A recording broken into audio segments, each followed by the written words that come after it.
You now tuned in to the Gumptown Podcast. I'm your boy Doug B. We ain't got nothing to talk about, but we got something to talk about. Let's go.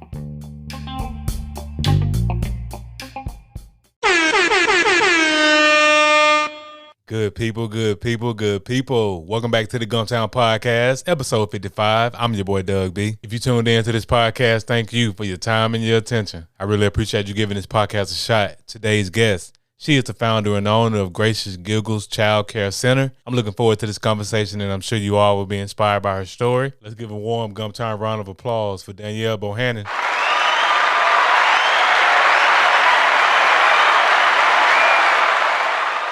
Danielle, how's it going? I'm fine. How are you? Glad to hear that. All is well on my end, too. First things first, thank you for taking time out of your schedule to chop it up with me a few minutes. I really appreciate it. You're welcome. Thank you for inviting me. I'm so excited. Yes, ma'am. Of course, we're here to talk about Gracious Giggles Childcare Center. But before we go there, let's get to know the woman behind the brand. What's your story? Oh, my story. I am from Dayton, Ohio, and I went to high school there, grew up there, everything. And then once after I graduated from high school, I always knew that I would be the one to go to college somewhere. I didn't know where yet. I just knew that I was going to go somewhere. So went around with one of my teachers, and she took me on the HBCU tour, and I looked at all of the HBCUs, and I always knew I wanted to go down south for school for some reason. I don't know. I guess just from being up north. And we went to Alabama State University, which is where she graduated from, and that was one of the schools on the tour. So that's how I ended up at Alabama State. And for some reason, I always knew that I wanted to own my own business. So I took up business management, and then graduated from Alabama State. And after Alabama State, I tried to come back home for a little while, which was Ohio. And that wasn't working out because I tried to start my own business there. And it's just a lot of different rules and regulations. And I met my husband at Alabama State as well. And he came back to his hometown, which was Jacksonville, Florida. And that's where I came down to Florida with him after graduation. And then after that process, once I first got here, I worked at a corporate world, in the corporate world. And they got rid of my department that I was in. So I basically had to find something else to do. And my passion has always been business and owning my own business. So I started that. And I actually started out owning my own cleaning service, which is another story within itself. But I started that first. And then after that, and then I decided to go back to working with children. So that's how we got to this point of my daycare. Wow, what a story, what a powerful story, and what a journey coming from Ohio down to the Alabama State University and just ending up back in Ohio and down in Florida and just continuing to press forward and always had that passion for starting your own business. So where did that entrepreneurial spirit come from? Does it run in your family? I guess you could say that. My mom, all of her life, was just, single parent, rocking it out with 3 kids. And she's always had 2 jobs. She's even have 2 jobs now, which I tell her there is no point of her having 2 jobs because her first job, it takes very good care of her. She works for the government. She's been working for the government since she was 15. So I guess the entrepreneurial spirit comes from, you could say her. She's always been working. I've always seen her having, 2 jobs and just thugging it out on her end. So I just always had the spirit. And then plus I guess I just like to be, an owner and doing my own thing and, helping out and being a leader, showing people that, you can own your own business and you can do it. You don't have to necessarily working for a person ain't for everybody. I'm not working for a person ain't for everybody. So it's just, what you love to do. Right. And that's what it's all about. Like you said, it's not a 9-to-5 entrepreneurship. It's not for everybody, but it's for who it's for. And it's all about finding out what that is for yourself. So tell me about your HBCU experience. How was that? Oh, I love Alabama State University, of course. There is no other place like it. I absolutely love it. Like I said, I'm from up north, so I don't know, maybe that was a big impact on my decision, but I always want to go down south and enjoy the atmosphere of down south and just enjoy, the culture, the atmosphere. And going to Alabama State definitely opened up a whole lot of different worlds and everything. And then once you're at Alabama State, it's just family. Like, it's just not even a school. I tell everybody it's not even a school. And I don't, wherever you go, I always suggest that, in my own personal reason, I suggest that, you do go away for school if you're, from a hometown. But even if you go somewhere outside of your hometown, just enjoy it, enjoy the experience. But I definitely enjoy Alabama State University. I made so many family, I'm not gonna call them friends, because now they are nothing, it's nothing but family. Every time, even if you go back now today, it's just the same atmosphere. Different environment, of course. They have, a little bit better things than we had at 2007, but it's still the same atmosphere, it's still the same people. It's nothing ever changes. Yes, ma'am. The HBCU experience is nothing like it. And people who didn't attend HBCU, they'll never be able to really understand why we're so passionate about our HBCUs, Absolutely, absolutely. And I try to encourage everybody to go to a HBCU. But again, certain things are for certain people. But like you said, until you get there, it's like you can't even explain it. Right. So culturally, what was one thing you noticed right away when you came from Dayton down to Montgomery? Well, actually, the first thing I noticed was these gigantic bugs that we have, but that was definitely a shock. But and I'm not a bug person, so but the first thing I noticed, me and my mom and my teacher who took me on a tour, we all went down together and we went to oh man, I can't even think of the name of it now, but it was basically, in Montgomery, well, down south they call them hole in the walls. So we went to one of those restaurants and they were like, "Oh, where are you all from? Where are you all from?" And we're like, "Oh, we're from, Ohio." And the first thing he said to us was, "Up north. Oh my gosh, you all are so stuck up and you all are so snotty." And I was like, "Oh no."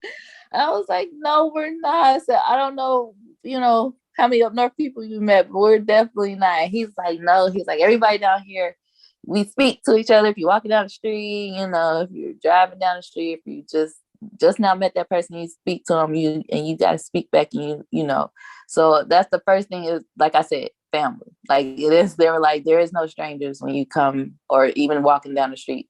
The culture is just, you're automatically family, and we don't care where you come from, or what you've been through and all that. Hey, come on in. We have welcoming arms. That's it. And I love that aspect about it. Yes, ma'am. Good old Southern hospitality. Ain't nothing like it. No. So let's talk about Gracious Giggles Childcare Center. What inspired the name and what you got going on over there? Oh my gosh, that's so funny that you asked. That's the first question. So the name, actually, I had to go and redo because actually, for me, starting out doing daycare, there were two people who kind of, I guess, influenced it. I had a godmother. Her name was Krista Baker, and I had a cousin. His name was Charles, and they both did daycare when I was younger. And I've been doing daycare since I was 16 years old in Ohio. So I started out working with those two. And for coming back to the name, I tried to at first initially combine their names. And I tried to just to have them as the foundation of it, because they were, the ones who kind of inspired me to do it. And it wasn't working out. So I had a whole list of names and I sent it out to my family and friends, and they all came back, and trust me, they're so brutal. They were like, "No, these are not working." you need to figure out something else and all of that. So one word that has always been a part of my life and I just stand on is grace. So even with, like I said, my cleaning business, it was called Graceful Cleaning and Organizing and all of that. So I was like, okay, let me just go back to what I love. Let me just go back to, grace. And I always want that to be a part of anything that I do. So I just started brainstorming, doing some more brainstorming, and gracious came. And I was like, okay, well, what can I do with that? I don't want it to necessarily not sound like a daycare. So I started thinking of different names of, connecting to babies and children and what do you feel when you see them and all of that. And I actually sat down and I just came up with quite a couple of different ones. And this is the one that stuck out to me, just gracious. And I was like, giggles. And I was like, every time I hear a baby's giggle, it's like, it's so gracious. Like if you having a bad day and you're calling somebody and they have a child in the background and you're just like complaining and doing all this, and you're just walking down the street, anything, and you just hear a baby's laugh. It's like, oh, like that is like, it'll just calm you down. Well, for me, it calms me down. And I'm like, and you're going to automatically smile when you hear it. And it's going like, that's where it came from. So that's how I got the name of it. And then going on to the logo, which was hard work as well. I reached out to a couple of people, I was like, okay, I have a logo. I want you to, draw it up for me. And they're like, okay, yeah, that's fine. But even, like I said, even with my first business, I was like, I see a vision in my head and I'm like, I can't necessarily explain it to somebody. I just have to kind of just work it out myself. So I spent like a day working on my logo. And that basically just came from me just being around infants and babies, and I just like the position of that they're in. And then the primary colors come from, of course, the primary colors of being a part of kids or school or anything. So that's how I came up with the name, and that's how I came up with the logo. And then the statement, I guess under it, the welcoming statement, created with grace, which is kind of what I just explained to you. Everything I do is just basically created around grace, and then nurtured with passion. That's just basically, I just have a passion for what I do and I love it and I love to do it. And I could do this forever. So that's where my slogan came from. So in a nutshell, that's how everything came about. Wow, and that's powerful. Everything you just broke down so powerful, and that grace portion really stuck out to me because, to be honest with you, we're all here by God's grace. So the fact that grace is something that you forefront your business with, and like that's a part of your mission, and I love to hear it. So in terms of what was that? Take me through the first day when you opened business and got your first child. What was that experience to finally know that you opened a business and now you actually got customers? Take me through that experience. Oh my gosh, that was August 8th. So I've actually only been doing this for a couple of weeks now. And the first day, it was just, I don't know, like it's in my home right now. I am in the process of hopefully having the actual center maybe January, February-ish. But so I'm just upstairs and I'm just in my home and I'm just sitting in the middle of the floor and looking around. Like I'm just like, I guess this is the night before. So I'm just looking around, and mind you, like I said, I've been trying to do this since I was younger, and then it's just, never fell in place. And then now I'm actually sitting in and doing it. And I was the couple months leading ahead. I'm just like awake until like 5 a.m. trying to work out logos and work out color schemes and work out cribs and everything. And my husband's like, go to bed. And I'm like, I'm coming. But now, like the night before, I was just sitting in the middle floor and I was just looking around. And I was just like, this is actually about to happen. And I actually had parents and I actually had kids and I actually had to like wake up in the next couple of hours to bring them in my home and everything. And I was just like, but then at the same time, I'm just like, this is just what I was born to do. Like I didn't feel any nervousness, I guess, if that's to answer your question. I just felt like, okay, I'm about to just go and do what I love to do. And that's just how I'm supposed to feel every waking morning, every day. So the next day that I woke up, I was like, I'm ready. I was like, come on, let's go. Like, bring in your kids. Let me help them. Let me, love on them, give them all type of snuggles. And I was just excited. Like, that's just basically it. It was just a bittersweet moment. And at the same time, like I said, in that thought process, I thought about what all it took to get here, and then the people who inspired me and influenced me, and the two people that I did recognize, my godmother and my cousin. Is like, those were the two that I just wanted to call and be like, look, I did it. But as both of them have passed away now, so as the process was going, I was like, it's okay. They see me. It's all right. Like, I just felt comfort in that area. And I was like, they see me and they're encouraging me as well. So it was just a bittersweet moment. I was excited.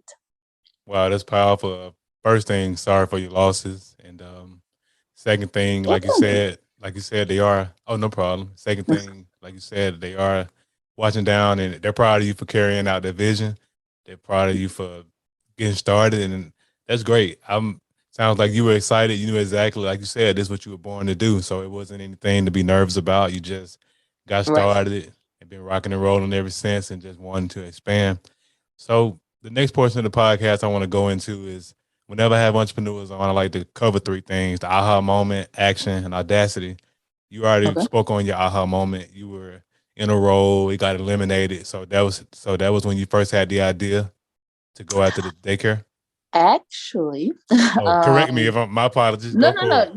no. You're fine. I guess to answer that question, I've had a couple of, but like I said, I just always, cared for children all my life, like throughout since I was 15. But actually, and then you're absolutely right. One of those moments to even start my first business, which is cleaning, was the me getting laid off at the corporate Marriott. But my one, I guess, for this one to push me towards this one was I got COVID when it first started out at the very beginning. That was July 3rd, 2020. And I just was like, I was one of the bad situations, I guess you could say. Like, I had to go to the hospital and all that, and, be on the oxygen tank. And I was just sitting there and I'm just like, I don't want to go back to work. Like, I mean, I know that's not, that's just like, I'm like, you know,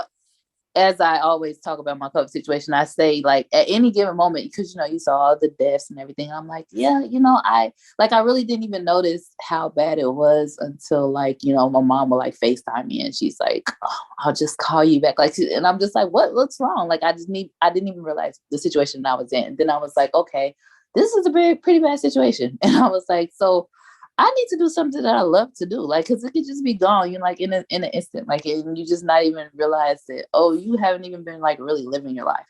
So, um, like I said, I got COVID, and then one of the daycares that I was working at, we had to shut down because of COVID. And so after that, I was like, well, I was at home for like maybe 6 months to a year. And I told my husband, I was like, I just can't sit here. Like, I just got to do something. Like, I have to do something. I have to be around babies. Like, I have to just, get my passion back. So I guess that you could say that was my aha moment. I realized that I can't just go every day without doing absolutely what I love to do. And that's just either being around babies or, cleaning and organizing. Like, I just have to do something. So I was like, I'm going to do it. And one of my parents that I used to babysit her first child, she brought her baby to me at a center. She was 4 months. She just recently is pregnant again. So she actually came and called me and said, I don't want baby to go anywhere else. And I know ever since I met you, you've been talking about doing this. You've been, putting it off on the back burner. So when are you going to do it? And I was like, okay. And she was like, because I'm bringing her to you, whether if you are fully established or not established, but she basically just, I guess she kind of pushed me out the door and was like, go ahead, do all your certifications, get everything in line, get everything in order. And I was like, okay, sure. And so I started getting everything in order. My husband was behind me 100%. He was like, okay, let's do it. And I did all my certifications and did everything, got everything in order. And that's how we ended up here. So I guess that's another part of the aha/action moment. Wow, that's powerful. Like that's a powerful story. Like I had no idea it had got that bad for you, catching COVID and stuff and being down in the hospital. But Oddly enough, it be those moments when we not necessarily faced with death, but when we're down, we start to think like, you know Yeah. what, I need to get my stuff together and start living because Right. like Right. you said, to your point, it can be over in an instant. It's at the snap of a finger, it could be over. So I um hate you had to go through COVID, but the silver lining is, like you said, you realize, hey, I'm not doing what I love to do. So Right. that allowed you to get into it. And that's what it's all about. Everybody doesn't find silver linings in dark times, and that's understandable, but I'm glad that you were able to find yours. So that leads right into the action portion. So from that time you were sick and all of that, and you made that transition and you came out of the hospital, how long did it take you to get started with getting those certifications? Did you jump right in? What was that process? No, actually, well, so after the COVID situation of me having COVID, like I said, I was working at a center. One of the center that I was at, they basically they have a different setup for their childcare center. It's basically like wherever major building that they're next to, they cater specifically towards those individual kids. So I was working at that center.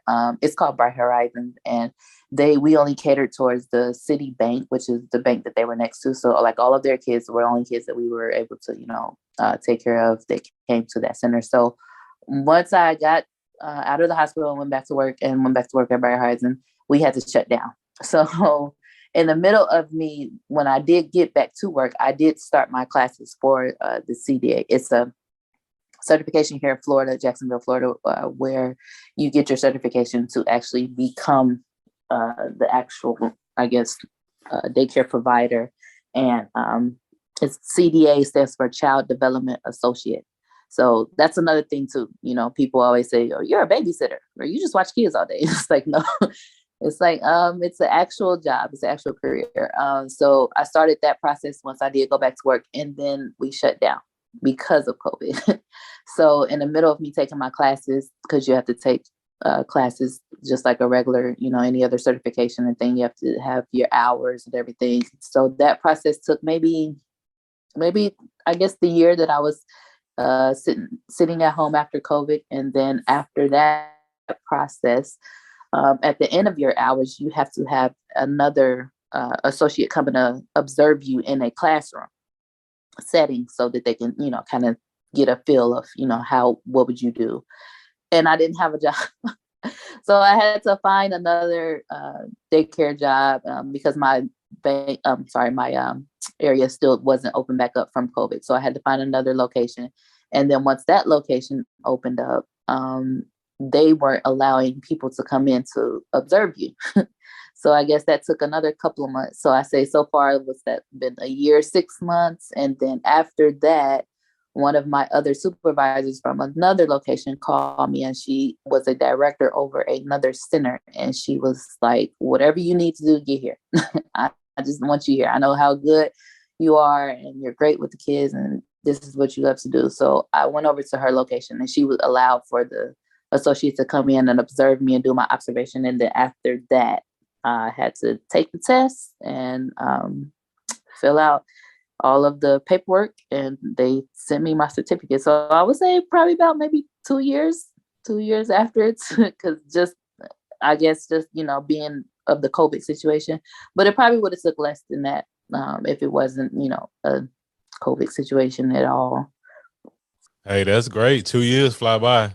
I mean, the most important Yeah. thing is you had the idea and you actually took action on it. And that's the most important thing, which leads to my last portion, audacity.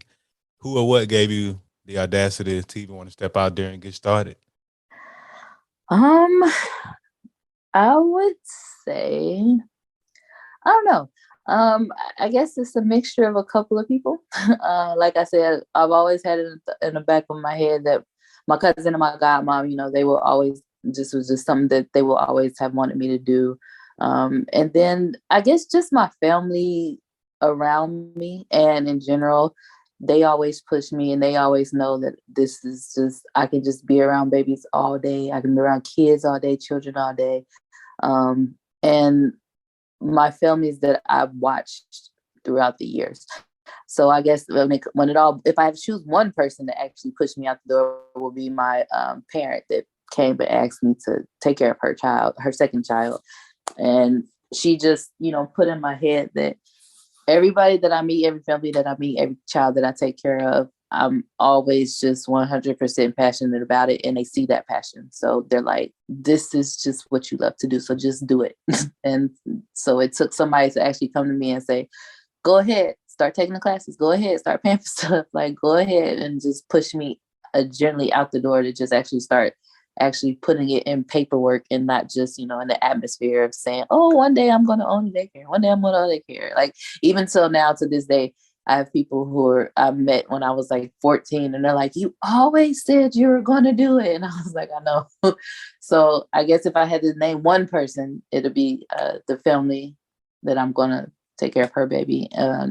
She actually like pushed me out the door to actually start, putting it in progress and going for it. Wow, that's amazing and that's powerful. And that even you speaking to your family and your family unit and just having a solid circle, you need that circle of friends, people around you that's going to hold you accountable and as well as support you. So that's great. Sounds like you have a great support circle in general. Yes. Also my husband's been my number one. So far, he's like, you're up to like 5 o'clock in the morning. What are you doing? And I'm like, oh, I'm just typing up papers and da da da. And he's like, okay, go to sleep. Nah, that's amazing. That's awesome. So, Gracious Giggles Childcare Center, rocking and rolling, doing great things. I know great things are coming down the pipeline, which leads to my next portion, vision. What are your short-term and long-term goals for the business? Oh man,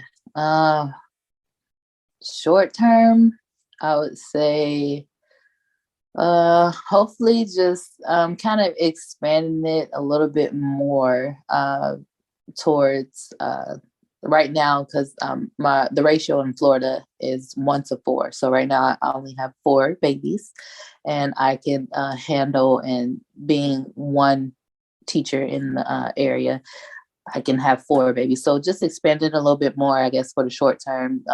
Hopefully getting some more coworkers in the home and helping me out. And then once you get another body in the area, which is another coworker, another teacher, then you can, have more students. So that's probably short term right now, which is kind of already in the process, because again, I have workers that I work with and they're like, yes, we definitely will come and work for you, of course. So I'm like, okay. So right now I'm just that'll be the short term, working on possibly getting another worker, some more babies. And then long term, right now I am working with a realtor on my end to hopefully get an actual center open up, a location that's outside of the home. So hopefully we'll have that long term, like I said, maybe January, February-ish, not too sure. But then again, just pacing myself. Like I said, this is something that's been in the works. Like, I consider this my baby, so I don't want to, push everything and, move kind of too fast with it. So just pacing myself and just working towards, like you said, short term first and then long term. Okay, great. Those are some great short-term and long-term goals, and I have no doubt that they'll all come to fruition. So, as we wrap up the podcast, I want to ask $1 million question. I started this podcast because I wanted to highlight the greatness of Montgomery, whether you were from here or lived here for a significant period of your life, be that college or military. You being here for college and finishing up at the Alabama State University. I want to ask you, what do you appreciate the most about that chapter of your life in the Gump? The connection. I love the connection that I have with Alabama State University. I love the connection that I have with just being down south in general.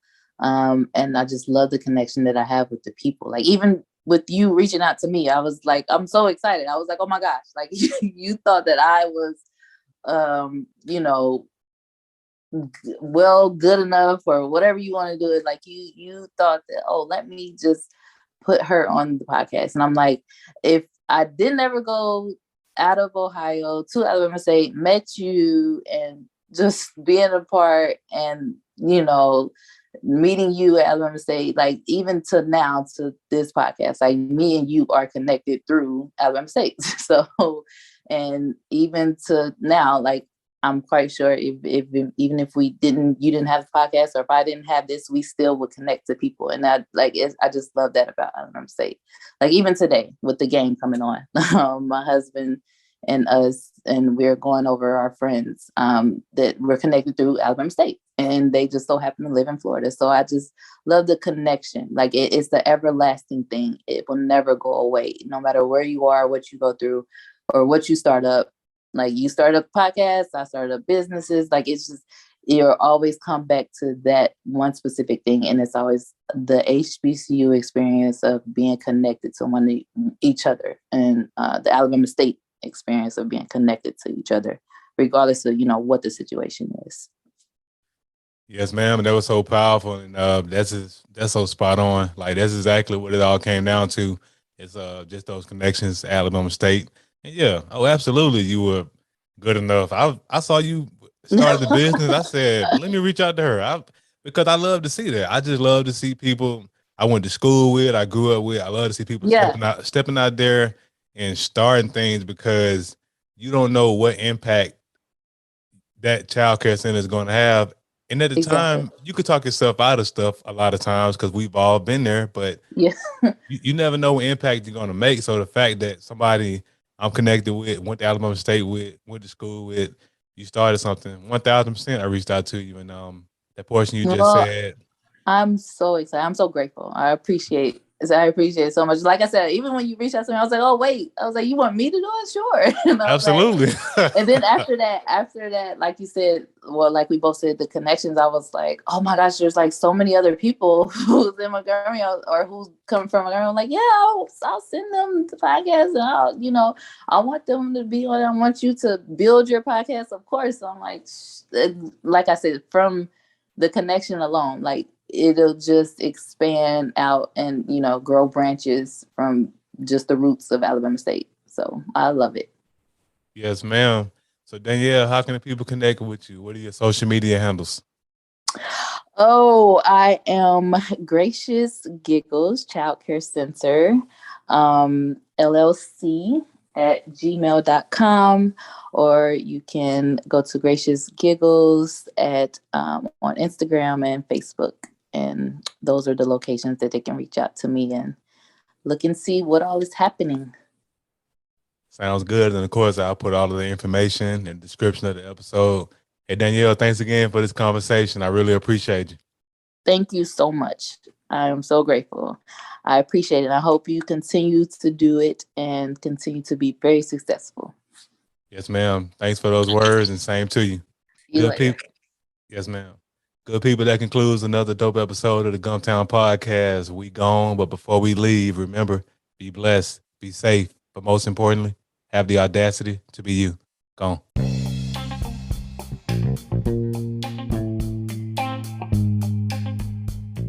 Thanks again for tuning in. I appreciate your time and your attention. Until next time.